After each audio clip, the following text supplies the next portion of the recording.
Mending Gus Miftah mengedukasi hukum sulap sekali lagi. Hukum sulap. Sulap di dalam kitab-kitab Islam, kitab-kitab Islam itu haram. Memakan dari uang sulap juga haram.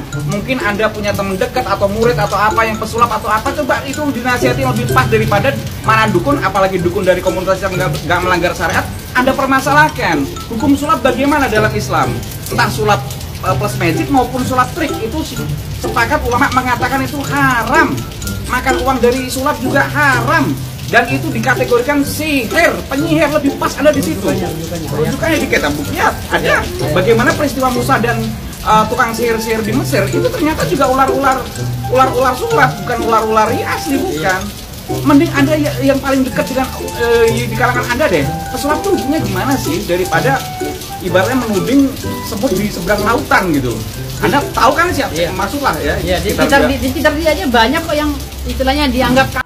Halo Sobat Fakta, Bang Pin ketemu lagi dengan Bang Pin yang terus mengabarkan fakta viral seputar selebritas tanah air yang terus saja bikin berita, dan dengan berita mereka tetap eksis di ranah media.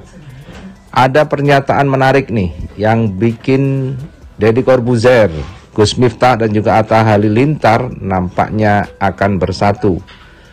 Memeluntas mulut dari Gus Irfan ini. Ya, Gus Irfan makin menjadi didampingi pengacaranya Firdaus Oyobo melaporkan Gus Miftah dan juga Atta Halilintar. Namun ada sesuatu yang bikin geram nampaknya nih. Deddy Corbuzier harus turun tangan juga. Nah, apakah itu? Yuk kita simak saja kupas tipis-tipis fakta Bang Pin kali ini. Like, subscribe, and komennya ditunggu, dan jangan lupa selalu ada doa dalam setiap lentikan jarimu.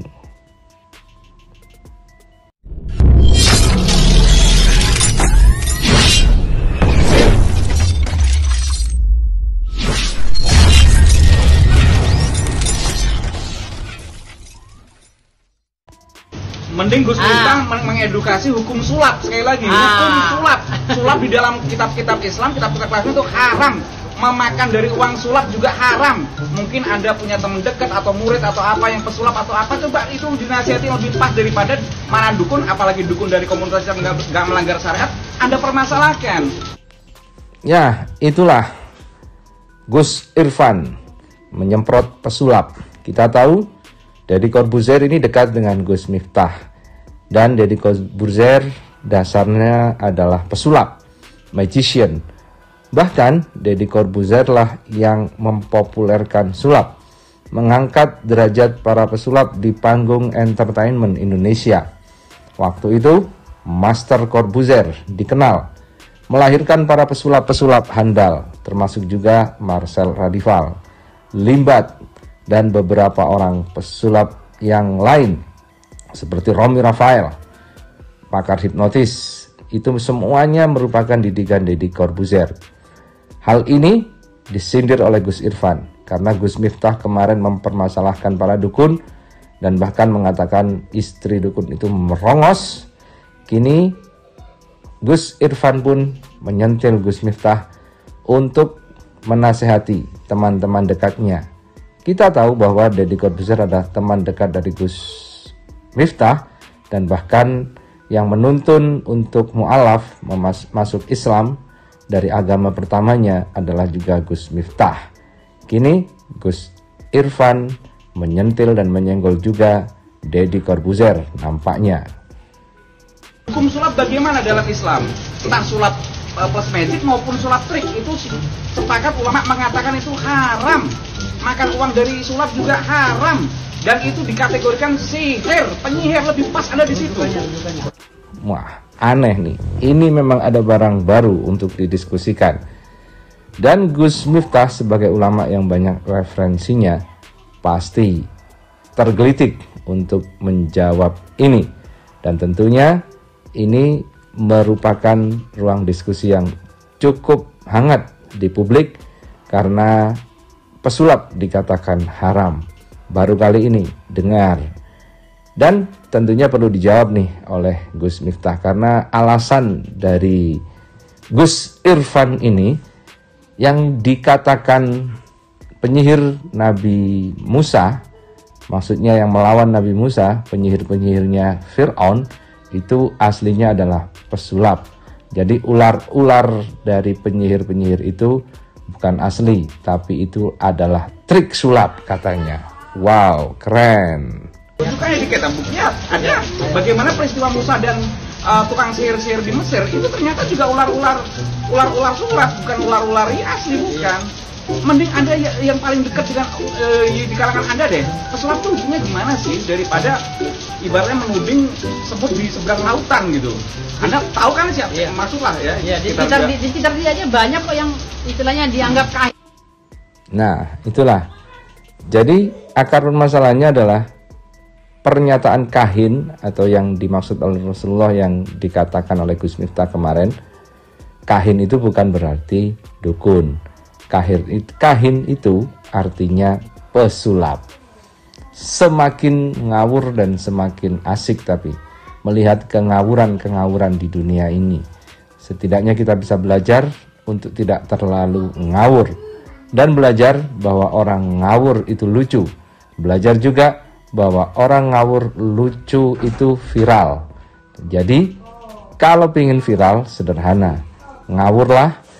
Dan ngawurnya sengawur-ngawurnya sehingga kelihatan lucu. Gak masalah Anda tampak bodoh sebentar, tetapi akhirnya viral. Hidup itu pilihan, kepingin viral tapi tampak bodoh, atau tidak viral-viral tetapi tetap memakai akal sehat. Nanti lama-lama juga viral, ya guys. Nah, bagaimana pendapat Anda? Silahkan tulis di kolom komentar. Kira penjelasannya tadi Gus Miftah udah clear, luar biasa ya. Luar biasa. Kami hanya tinggal memastikan bahwa fisioterapi itu logis gitu. Sekolahnya mulai dari D3 sampai S2. Betul. S1 profesi, S2. Dan sepanjang kurikulumnya itu sepengetahuan kami nggak ada tuh kami diajarkan untuk bisa menerawang atau melakukan misalnya jadi kalau dandani otot itu memang ilmiah ya. Okay. Oh, ini beloknya ke sini kelihatan. Betul. Jadi pembelajaran anatomi, fisiologi, kinesiologi, patologi itu kental betul di fisioterapi. Karunia Allah itu bahkan satu gerakan 1 derajat itu udah pindah otot yang bekerja dan itu harus kami tahu. Kami harus bisa analisis sehingga kalau Bang Atta ada cedera dan fisioterapi ada di samping lapangan, baru jatuhnya sudah harus muncul prognosis kemungkinan jaringan ini. Kemudian dicek, diperiksa, dilakukan treatment tindakan yang pas. Jadi yang pertama teman-teman fisioterapis juga sudah memahami. Kemarin bahkan Bang Atta sampai bertanya beberapa kali, apa betul itu menunjukkan bahwasannya memang berbeda dan saya kira beliau yang menyampaikan bahwa fisioterapi itu dukun, nampaknya pengetahuan tentang kesehatan, tenaga kesehatan nggak cukup untuk bisa. Nah, masyarakat mesti diedukasi supaya betul-betul mengambil langkah seperti dikatakan Gus Miftah tadi. Kalau ada masalah medis jangan ambil karena itu pasti akan merugikan masyarakat. Saya khawatirnya pengaburan ini mengakibatkan banyak masyarakat lalu menjadi korban. Betul.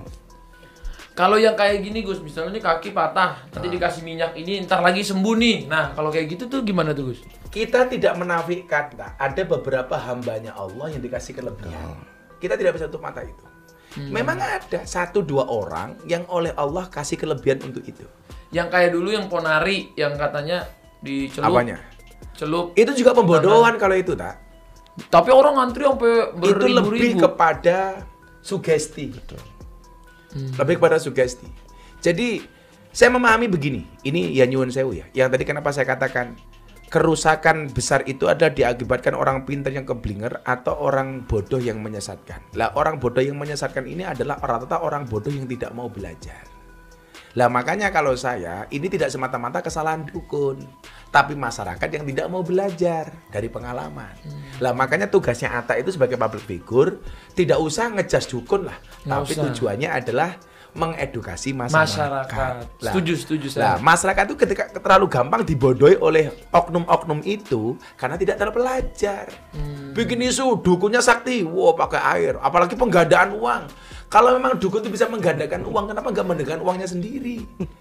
Udah paling kaya di dunia kali ya. Iya dong, kalau dia bisa menggandakan uang, kenapa harus narik bayaran dari orang yang menggandakan uang? Buat uangnya digandakan sendiri. Iya, langsung banyak sendiri ya, nggak usah buka praktek.